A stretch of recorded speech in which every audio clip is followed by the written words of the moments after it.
Vamos a garimpagem aí da neuropsiquiatria, psicoterapia. Por que os homens estão deixando de fazer a função de homens e as mulheres estão tão perdidas, né?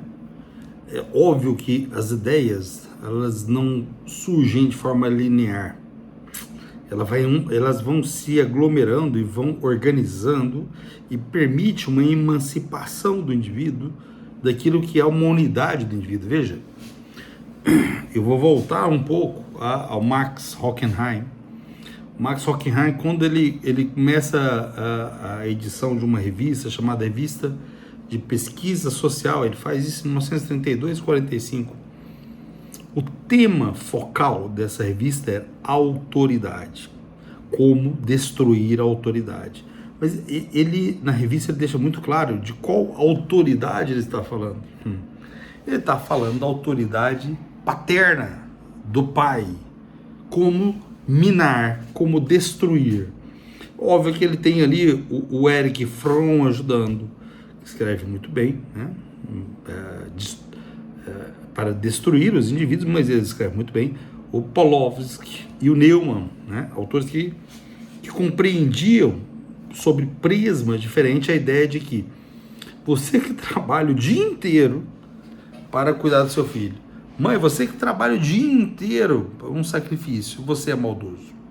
Essa é a conclusão que o Erich Fromm, que o Hockenheim vai pôr e vai postular isso e põe isso como uma ciência contemporânea. Veja o nível que vai chegando, a intencionalidade dele de uma compreensão ideológica, algo subjetivo na visão dele, que isso merece uma análise. Por que Max Hockenheim agia assim?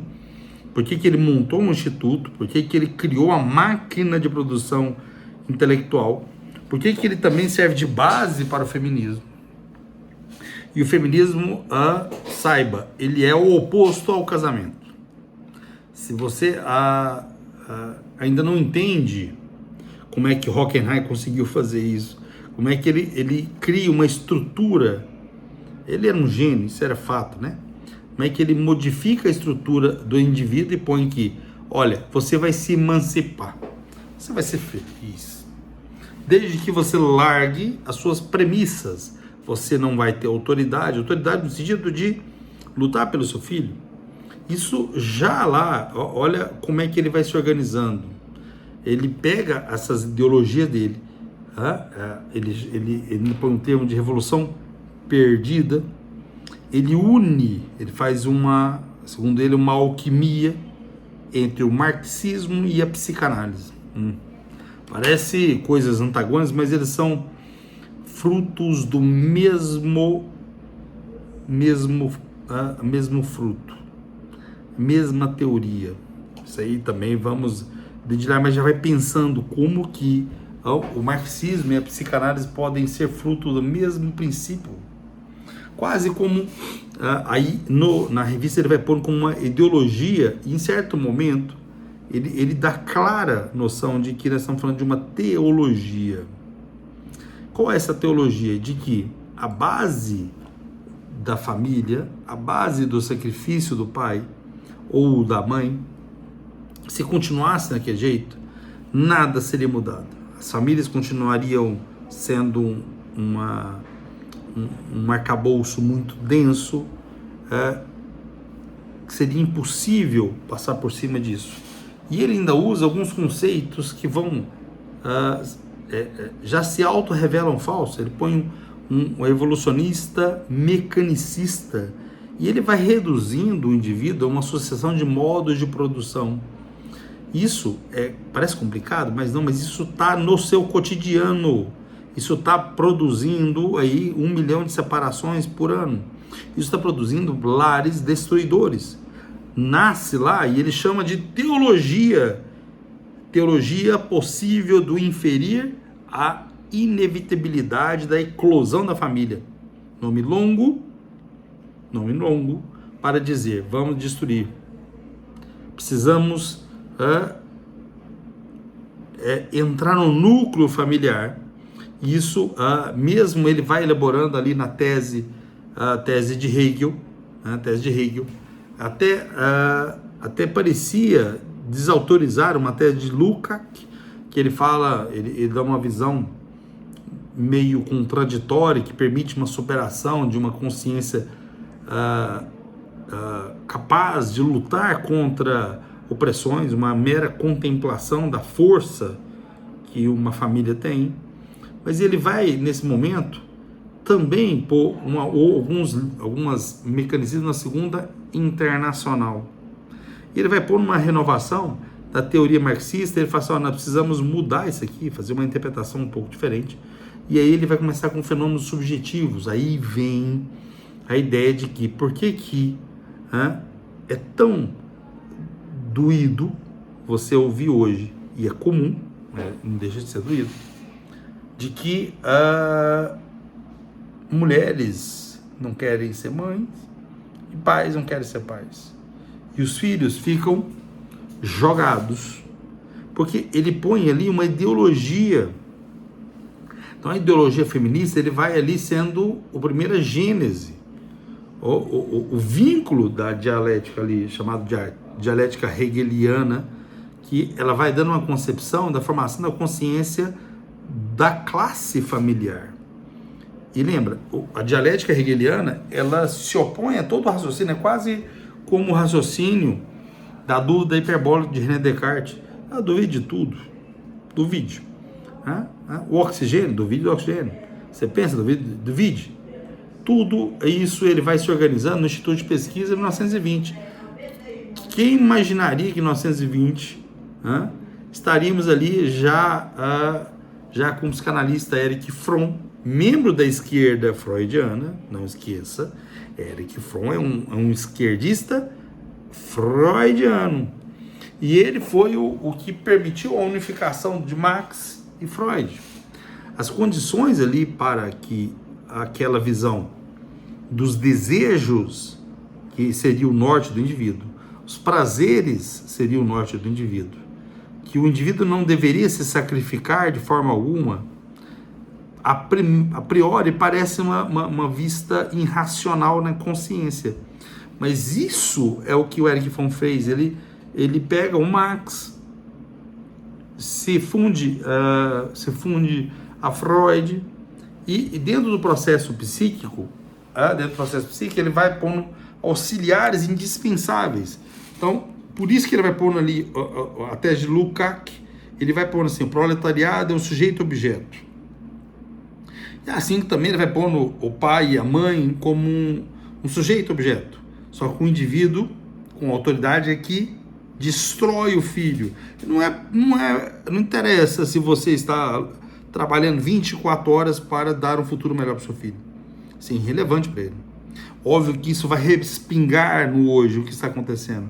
Então, a grosso modo, Fromm, Reich, Wilhelm Reich, que a gente vê isso muito dentro da faculdade, junto com a teoria freudiana, ele enfatiza o papel do inconsciente na formação do indivíduo e revela que o indivíduo não tem a plena consciência do que eu conduzo. Quais os fenômenos da consciência? Eles são fenômenos obscuros que nascem de impulsos do inconsciente. E esse impulso do consciente são, de antemão, presta atenção, nascidos de conflitos do pai e da mãe. Então o pai e a mãe são os vilões. Eles são monstros, segundo essa visão materialista, assim como os estoicos, materialista, com uma roupagem teológica. Assim pensava esse movimento do elemento dialético, reflexões sistemáticas, reflexões dos indivíduos, que precisa ser derrubada a consciência do indivíduo. Se você não divide o indivíduo, se você não fragmenta ele, você não destrói a família. Se você não mostra para a mãe que é fundamental para ela pensar na vaidade dela, e que a vaidade dela é ter filhos e lutar pela família é algo que a destrói, ela não larga a família. Só que isso vai sendo dominado aos poucos. Eu sei que muita gente está aprendendo o desastre que isso está causando. Mas nós temos que bater na tecla e compreender cada elemento. Não basta, às vezes, na terapia, só mostrar por que o homem está largando a família, ou a mulher está largando porque alguém espirrou um pouco mais forte. Porque há um anticorpo ali contra a autoridade. Gente, na verdade é uma raiva contra Deus. Então, eles têm a noção metafísica da raiva disso. Que também eles sobrepõem qualquer raciocínio que haja autoridade. Então, a deficiência, né, burguesa da psicanálise é a permanência dos textos, letras dos textos de Freud. Se você for ler os livros freudianos, leia letras por letras. Você vai ver o quão sem sentido. Mas tem algumas coisas que dá para se observar, mas essa aproximação lá que acontece em 1920 entre o marxismo e a psicanálise, ela vai, ou Freud, marxismo, né? Ela vai sim produzir uma eclosão de um processo revolucionário internamente na família. E aí eu te pergunto, você carrega isso? Isso é fácil saber. Lembra do seu pai, da sua mãe? O que você lembra deles? Você lembra só da autoridade ou você lembra de alguém tentando te ajudar? Mesmo com os defeitos dele, né? Quem não tem? Né? Essa é a concepção evolucionista, mecanicista, marxista. Freudiana, marxista.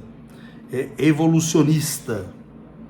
Por que ele é evolucionista? Então, a família, para ele, já está defasado. Precisa ter uma nova instância. E para criar uma nova instância, olha o quanto que essa visão é genial, né? De maldosa.